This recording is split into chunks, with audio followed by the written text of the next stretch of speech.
Good morning and happy Monday. It's October 28th, 2019. You're watching the Daily Mix TV. Hi, my name is Sean Patrick Hillman. So over the last few days, I've gotten a lot of emails from people at the Daily Mix TV at gmail.com asking about why we're doing it again. Why is the Daily Mix TV back? What's its purpose? Those kinds of things. So I just wanted to spend a minute tackling this because it is important. At the end of the day, it is our hope that by talking about business, marketing, and pop culture, we can help people to understand or better understand the science of marketing and business development and what's going on behind the scenes, how pop culture affects certain decisions, as well as why companies do certain things, certain marketing tactics in order to achieve higher sales. So now that I've covered that off, let's get on to the news. Looks like the convenience of online deliveries is not only hurting brick and mortar business, it's also taking a toll on cities. In New York, as an example, more than 1.5 million packages are delivered every day, and it's wreaking havoc on the city's traffic, safety, and pollution, according to a story in the New York Times. Researchers are also claiming that far-reaching measures are needed to stop the chaos if we want to continue our online shopping habit. Now, what's interesting about this is, according to recent census data, it seems that we want to continue that habit. 10% of all retail sales in the U.S. during the first quarter of this year were made online. That's up from 4% 10 years ago. Here's the challenge that we have with this. The Times calls out e-commerce as an issue, but doesn't tackle the reality that we're moving over a third of our vehicular lanes in New York City for bike lanes that less than 20% of the population uses is elitist. It also hurts the city's productivity and flow. They also fail to hold Uber accountable and those politicians that allowed them to get a foothold in the city with over 80,000 cars clogging up the streets. So who's really at fault for what's going on? Is it the consumer for shopping or the politicians for failing to curb Uber and be pragmatic about cycling? Well, it's an interesting question that I'm afraid we're not going to find the answer to. However, there is an interesting situation that occurred last week specific to this story. So I got a couple of tips on email, and I've seen some other stories about it, where Amazon had put these drop zones in certain neighborhoods in New York to make it easier to distribute packages. One of them is actually a few blocks from where I am today. And I went there the other day to look at it, and the street was littered with Amazon boxes. Now, that's not Amazon's fault. They're trying to make it better for distribution, better for the shipper, better for the receiver. But the challenge is in the people who are actually executing the requests that they're getting. Now, where Amazon is at fault is their failure to supervise. In marketing, if you're going to do an effort like this, where you're trying to do a convenience push, you're also trying to streamline a process, and you publicize that, you have to stay on top of it and make sure you're following through with what your promise was. Otherwise, it's going to backfire on you. Could Tiffany Co be tying the knot? French luxury group LVMH has offered to buy the iconic brand for $14.5 billion, according to several reports. The move, which the Financial Times says is likely to be rejected, comes as LVMH seeks to increase their presence in the U.S. market. The offer comes at a time when Tiffany Co was struggling with U.S.-China trade tariffs, the effects of the Hong Kong protests, and lower tourist spending. The acquisition would be one of the biggest ever for Louis Vuitton Moet Hennessy, the world's largest luxury group by sales. The thing about M&A is that you need to be very, very careful, especially when it involves a beloved and iconic brand like Tiffany Co.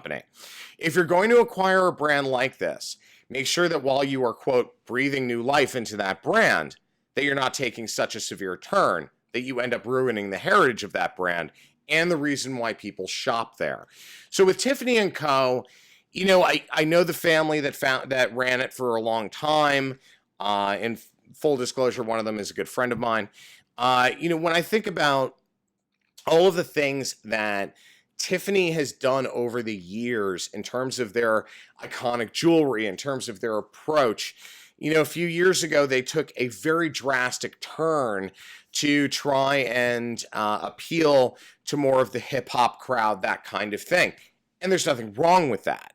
The minute that you decide to change your demographics, your targets, you need to be sure that you're still covering the people who made your brand what it is.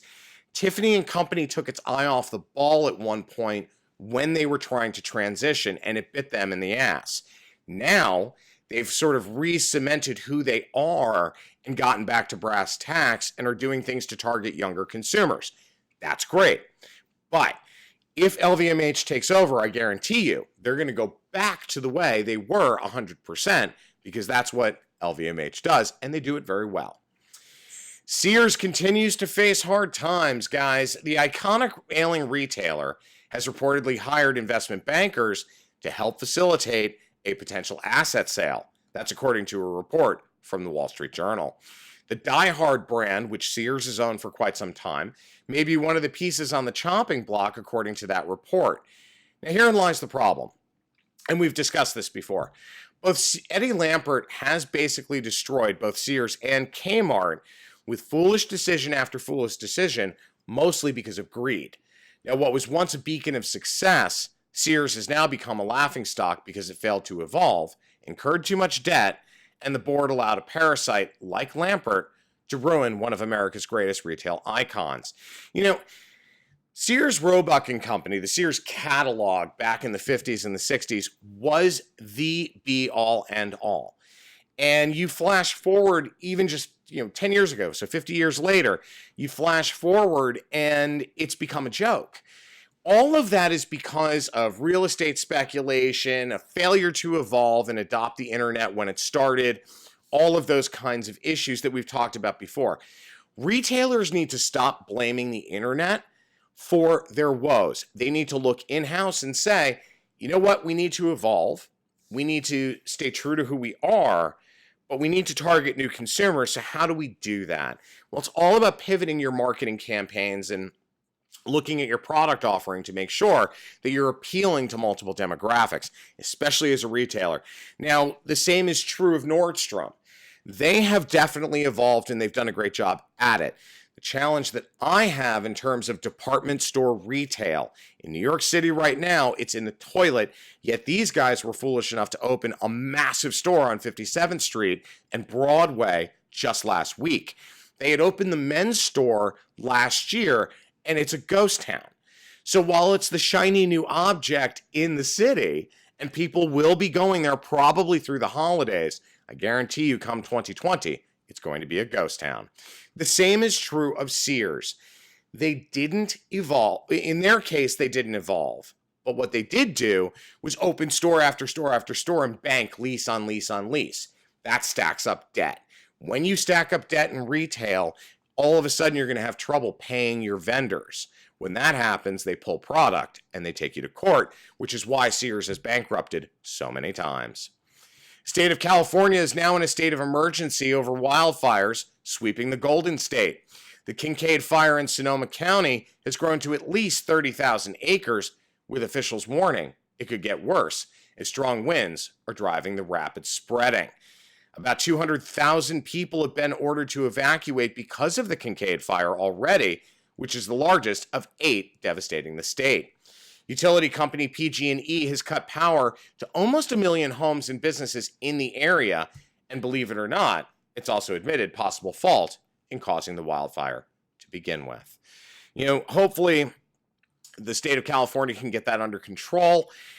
I do know that it's hurting business severely, and it's really wreaking havoc on people's lives. So hopefully this ends very soon, but something tells me that unfortunately Mother Nature is coming back with a vengeance. My name is Sean Patrick Hillman. I'm the editor-in-chief of the Daily Mix TV. If you guys have questions, comments, or story ideas, please email thedailymixtv@gmail.com. Have a great Monday, guys. We'll see you tomorrow.